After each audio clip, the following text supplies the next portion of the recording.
Bu bolalarimiz hammasi bo'g'oz. Aka bir aylantiring.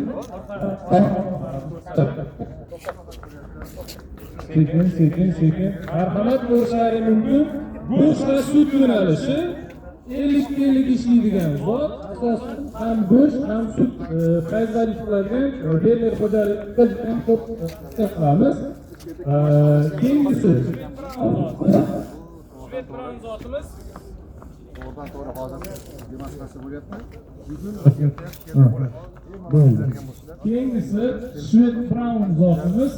Shvedbran zotimiz bu boyagi asosan Shveysariya davlatida ko'p uchraydi. Simmental zotimiz Yevropa, Germaniya, Avstriyada ko'proq uchraydi.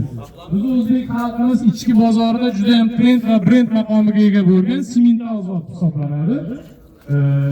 Ko'proq buqalarga akalarimiz attormishni qilib qiziqishadi. No, katta fermer xo'jaliklari ham sut yo'nalishida ko'proq o'qishadi. Hozirgi chiqqan mollarimiz обязательно sotiladi.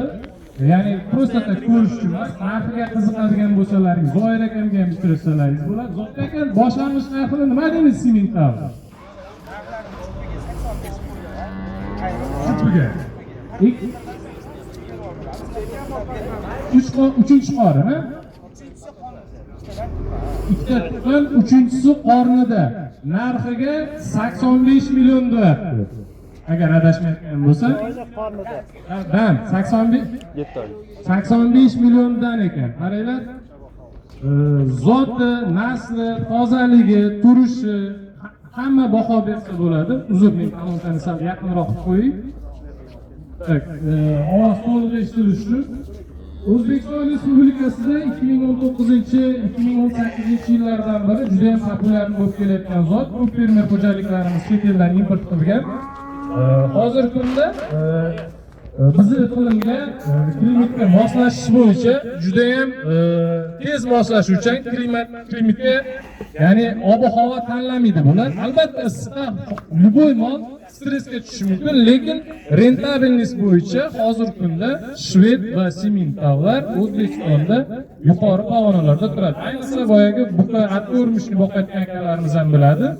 Qirg'izistondan shved buqalarimiz ko'p import qilinadi va Rossiyalardan hozirgi kunda simmental zotli buqalarimiz ko'p import qilinadi. Sizlarga ko'rsatmoqchi bo'layotgan narsa toza qonli zotlar, bular g'unojinlar. Ya'ni siz o'zingizni fermer xo'jaligingizda, uyingizda naslda yetakchisini olib, yana nasl olsangiz bo'ladi. Hammasi 3-qoringa bo'g'oz ekan. Bularni turishi, chiroylisi, trapetsiyalarga yaxshilab ahamiyat beringlar. Alohida e'tibor berib boqilgan. Ya'ni akamiz o'zlari alohida ratsion berib, veterinarlarning qaramog'ida alohida e'tibor berib boqishadi. Olmoqchi bo'lgan insonlar diqqatiga shu fursatdan foydalanib, qanaqa veterinaringiz bo'lsa, marhamat gaplashib olsangiz bo'ladi. O'zlarini fermalarida yana undan tashqari boshqa zotli mollar bor. Galishtin deysizmi sut yo'nalishga yoki bo'lmasa simmental, shved, har xil zotlardan va hamma zotdan import qilib, xalqqa xudo xohlasa Chorva House kanalini ham ko'rib boringlar. Chorva House kanalida, ya'ni Instagram, TikTokda ham bormisiz Odil aka? YouTube.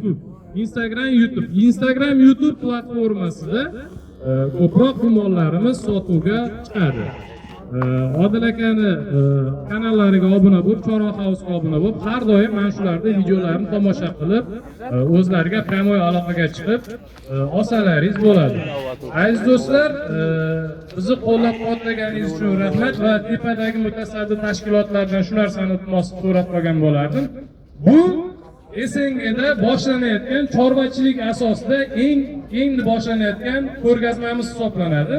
Xudo xohlasa, sizlarni qo'llab-quvvatlashlaringiz bilan yana so'rab qolgan bo'lardik. Yanagi ko'rgazmalarda aktiv qatnashib, fermer xo'jaliklar o'zlarini mollarini olib chiqib, marhamat va o'sha fermer xo'jaliklarga chiroyli davlat tomonidan ligotalar berilishini so'rab qolgan bo'lardim. Ayniqsa import borasida boyagi xalqni sut va go'sht bilan ta'minlaydigan yaxshi naslli mollar olib kirish bo'yicha tepadagi mutasaddi tashkilotlardan o'z qo'shishingizni so'rab qolgan bo'lardim.